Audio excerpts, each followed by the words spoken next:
আকাশবাণী কলকাতা। স্থানীয় সংবাদ পড়ছি ধৃতি সেন শর্মা। বিশেষ খবর হলো, নকল পাসপোর্টের রমরমা রুখতে নতুন অ্যাপ আনছে রাজ্য সরকার। পশ্চিমবঙ্গ সারা দেশে অনুপ্রবেশকারী এবং জঙ্গিদের সরবরাহের প্রবেশ পথ হয়ে উঠেছে বলে বিজেপি অভিযোগ করেছে। তৃণমূল কংগ্রেস অবশ্য অভিযোগ খণ্ডন করে পাল্টা দাবি করেছে বিএসএফ তাদের দায়িত্ব পালনে ব্যর্থ। আইনি জটিলতার কারণে 2023-এর টেট পরীক্ষার ফল প্রকাশের আপাতত সম্ভাবনা নেই বলে প্রাথমিক শিক্ষা পর্ষদের সভাপতি জানিয়েছেন। সন্দেশখালী সফরে মুখ্যমন্ত্রী আজ কাটমানি নিয়ে সরব হয়ে বলেন, সরকারের কল্যাণমূলক প্রকল্পের সুবিধে পেতে কোনো অর্থ লাগে না, তা জনগণের অধিকার। কলকাতা স্টার থিয়েটারের নাম বদলে বিনোদিনী থিয়েটার করার কথাও ঘোষণা মুখ্যমন্ত্রীর। তথ্য সম্প্রচার মন্ত্রকের আধিকারিক সম্রাট বন্দ্যোপাধ্যায় আইআইটি খড়গপুরের সমাবর্তনে স্বর্ণপদক লাভ করেছেন। সন্তোষ ট্রফির ফুটবলের ফাইনালে আগামীকাল বাংলা কেরালার মুখোমুখি হবে। আসছি বিস্তারিত খবরে। নকল পাসপোর্টের রমরমা রুখতে নতুন অ্যাপ আনছে রাজ্য সরকার।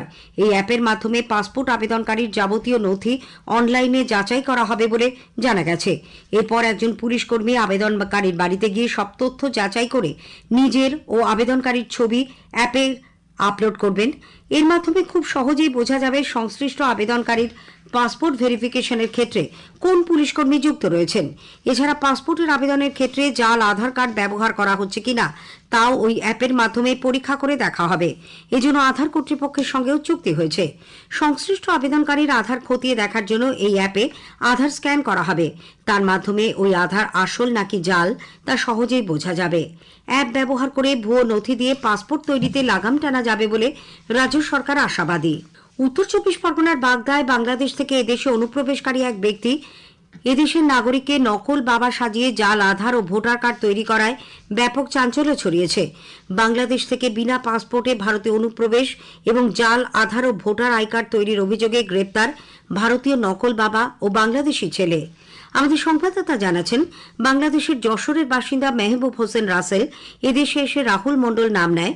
তারপর বাগদা থানার দুর্গাপুরের বাসিন্দা মাসুদ মণ্ডলকে বাবা সাজিয়ে ভারতীয় পরিচয়পত্র তৈরি করে সে। খবর পেয়ে বাগদা থানার পুলিশ মাসুদ ও রাসেল ওরফে রাহুলকে গ্রেপ্তার করে। এদের আজ বনগাঁ মহকুমা আদালতে তোলা হলে 5 দিনের পুলিশ হেফাজতে পাঠানো হয়। পশ্চিমবঙ্গ অনুপ্রবেশকারী এবং জঙ্গিদের প্রবেশ পথ হয়ে উঠেছে বলে বিজেপি আবারও অভিযোগ করেছে।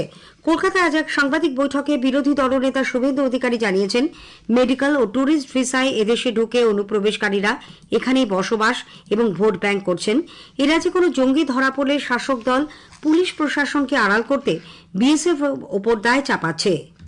যারা এখানে ঢুকে পড়ছেন অবৈধভাবে উইদাউট ভিসা পারমিট এবং ভিসা পারমিট নিয়ে এসে মেডিকেল ভিসা বা টুরিস্ট ভিসার নাম করে এসে ঢুকে থেকে যাচ্ছেন, এর বেরোচ্ছেন না এবং ভোট ব্যাংক তৈরি করছেন। এবং আমরা আশ্চর্য হয়ে যাচ্ছি যখনই এই সব ধরা পড়ছে, সত্য লুকানো যাচ্ছে না। এই রাজ্যের শাসক দল তৃণমূল কংগ্রেস এবং টেম্পোরারি ডিজিপি যিনি অ্যাডিশনাল চার্জে আছেন তিনিও বিএসএফ এর দিকে আঙুল দেখাচ্ছেন। বিরোধী দলের নেতার দাবি, রাজ্যে বিএসএফ এর নজরদারির সীমানা বাড়ানোর বিষয়ে কেন্দ্রের সিদ্ধান্তের বিরুদ্ধে 2021 সালে রাজ্য সরকার বিধানসভায় প্রস্তাব পাশ করে। কাঁটাতারের বেড়া দেওয়ার জন্যও রাজ্য সরকার বিএসএফকে জমি দেয়নি। জমি অধিগ্রহণ কেন্দ্রের নয়, রাজ্য সরকারের এখতিয়ারভুক্ত। তাই রাজ্য কেন বিএসএফকে দায়ী করছে, তিনি সেই প্রশ্ন তোলেন।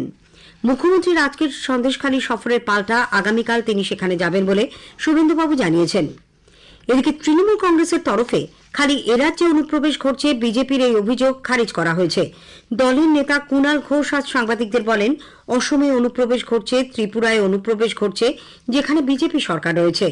কুণাল বাবু বলেন, সীমান্ত সুরক্ষার দায়িত্ব কেন্দ্রের বিএসএফ এর, সেই দায়িত্ব পালনে তারা ব্যর্থ হয়েছে। সীমান্তটা ফেল করছে অমিত শাহের বিএসএফ, তাই ঢোকে। ওপাশে ত্রিপুরায় ঢুকছে বিজেপির, ওখানে অসম বিজেপির, এপাশে বাংলা, এগুলো সিপিএম জমানাতেও হয়ে এসছে, অন্য রাজ্যে হচ্ছে। তো এর মূল দায়িত্ব কেন্দ্র। বিএসএফ বর্ডার সিকিউরিটিতে ফেল করছে, আর সেন্ট্রাল আইবি দেশের মধ্যে এদের মুভমেন্টে ফেল করছে, ফলে রাজ্যের পুলিশগুলোকে ধরতে হচ্ছে। বনগাঁ পুর এলাকায় কাশ্মীরি শাল বিক্রেতাদের সংখ্যা হঠাৎ বৃদ্ধি পাওয়ায় পুর কর্তৃপক্ষ আশঙ্কা প্রকাশ করেছে। শাল ব্যবসার আড়ালে জঙ্গি গ্রেপ্তার হতেই বনগাঁর শাল ব্যবসায়ীদের সঠিক পরিচয় জানতে পুরসভার চেয়ারম্যান পুলিশকে চিঠি দিয়েছেন। 2023 সালে টেট পরীক্ষার ফল প্রকাশের আপাতত কোনো সম্ভাবনা নেই বলে প্রাথমিক শিক্ষা পর্ষদ জানিয়েছে। আইনি জটিলতার কারণে ফল প্রকাশ করা সম্ভব হচ্ছে না বলে পর্ষদ সভাপতি গৌতম পাল জানান। তিনি বলেন 2017 এবং 2022 সালের টেট নিয়ে থাকা জটিলতা না মেটা পর্যন্ত ফল প্রকাশ করা যাবে না।